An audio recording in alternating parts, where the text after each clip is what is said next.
I'm getting a severe case of deja vu with this, but I'm kind of excited to revisit one of my favorite smartwatches of last year. It's Joshua Vergara. What's going on, everybody? Let's go ahead and take a look at this new version of the Ticwatch Pro with 4G LTE. Alright, now quick caveat, the 4G LTE connectivity, the fact that you can use this to even take calls and do text messages and whatnot, all of that is not quite ready yet. Mobvoi, the company that makes Ticwatch, are going to be selling this watch at a $20 discount over on Amazon. The links are in the description down below. And then in about a month, you should be able to get this thing activated with full connectivity. We're starting off with the unboxing. Honestly, there's not a whole lot that's really exciting here outside of what you would expect from the unboxing. You get the actual watch, and you can already see there are a couple of little changes to the aesthetic, and then you have the charger. It's still a magnetic charger, proprietary. You still have to keep the one that comes in the box, and hopefully you don't lose it. And you have to use it maybe once every day and a half to 2 days, depending on how good your battery life is. But as far as design is concerned, like I said, there are a couple of little details that are different.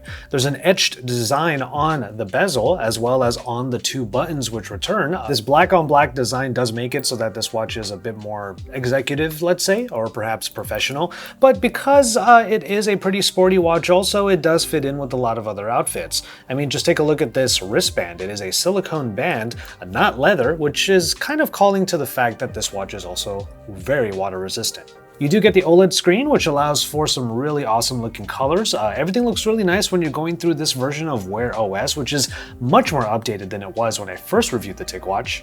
But then of course there's that second layer on top, the Essential mode. It's a bit more of a retro throwback, but the whole point of it is for much better battery life. The Essential mode that you can kind of see right here is what comes up once the battery depletes down to a certain level. That way you can still be able to use this watch as a more conventional wristwatch. If this Essential mode comes on because you don't have any battery left, it can last for days in this particular configuration.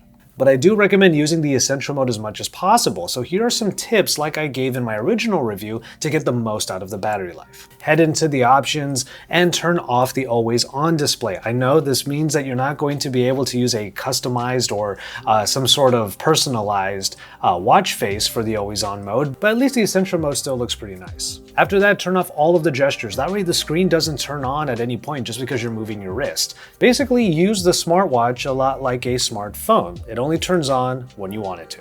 I do want to come back to that remark I just made where you're using the smartwatch like a smartphone, because that's kind of the point of this updated version of the Ticwatch Pro. A lot of what I just said is actually still the same from the original Ticwatch Pro, only now you are able to get it connected to a mobile network. Again, the caveat has to be said, it's not ready by the time this video comes out. It's still about a month away, but again, you can go to Amazon or you can go to Ticwatch's actual website and you can get the watch at a $20 discount ahead of the activation of the 4G LTE and full mobile connectivity. The main reason why I wanted to do a video now is because I realized there are a few other things that have changed, and it has to do with the Android, or rather Wear OS software. It's been a long time since I've used a smartwatch on the regular, and obviously I'm going to be using this one for a while ahead of my full review. And I realized I'm coming back to Wear OS after a few key changes have been made. The main one would be tiles, and it's really nice to have all of these basically widgets that are available, and they are user-defined. My only problem with tiles at the moment is that a lot of app developers haven't really supported it yet. In the Ticwatch Pro thus far, you do get tiles for Tic Health and Tic Exercise and other Tic applications, but after that you get something for headlines, weather, perhaps even a timer, which I actually found pretty useful because I could just bring up a 3-minute timer, for example, while making some tea. So I applaud the types of tiles that are already available. It's just that I hope we'll see a lot more of them in the future.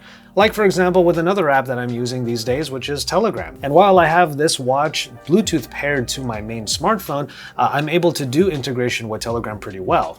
Do voice dictation for messages, be able to see all of my messages, and it's working pretty well so far. Even right now as it's connected to Wi-Fi in my office, I'm still getting messages on here using the Wi-Fi connection. My only problem with Telegram on the smartwatch is one that might plague a lot of different messaging apps, the fact that it doesn't show the full media whenever someone sends a photo or something. Instead, it just says the word photo. And then finally, there's one more use case scenario that I do want to dive into a little bit more, and that's media consumption.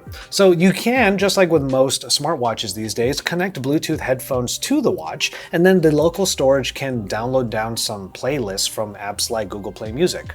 I have tried this one time so far, but I want to continue doing so, especially for things like workouts. So then I will go to the gym and connect my wireless headphones to the watch, already have my playlist downloaded, hit play, and then turn on the workout in Tic Exercise. That's a lot of multitasking for one little thing on my wrist, and I think that's really impressive, and that shows that the Ticwatch Pro is one of the most full-featured smartwatches that is out there, especially in the Wear OS ecosystem. But now some added connectivity options are going to make this watch even more powerful than it was last year. So we can look forward to that full review once I'm able to get it activated and use LTE properly on this smartwatch moving forward. But yeah, I'm going to go ahead and call it on this one. Thank you so much for watching. I just wanted to give some thoughts, let you know that I have the Ticwatch Pro LTE, and I look forward to using it on the actual mobile networks when the time comes. You can also look forward to my full review of this smartwatch, not only as a review of those new capabilities, but as a revisit to not only the watch itself, but also to Wear OS. In any case, I'm going to go ahead and call it on this one. Like I said, go ahead and subscribe to my channel if you haven't already. Get into the comment sections and let me know what you think about this smartwatch. And then drop some likes on my video so I know you like what I'm doing here at JV. And until my next video, I would just remind you to enjoy your tea, everybody.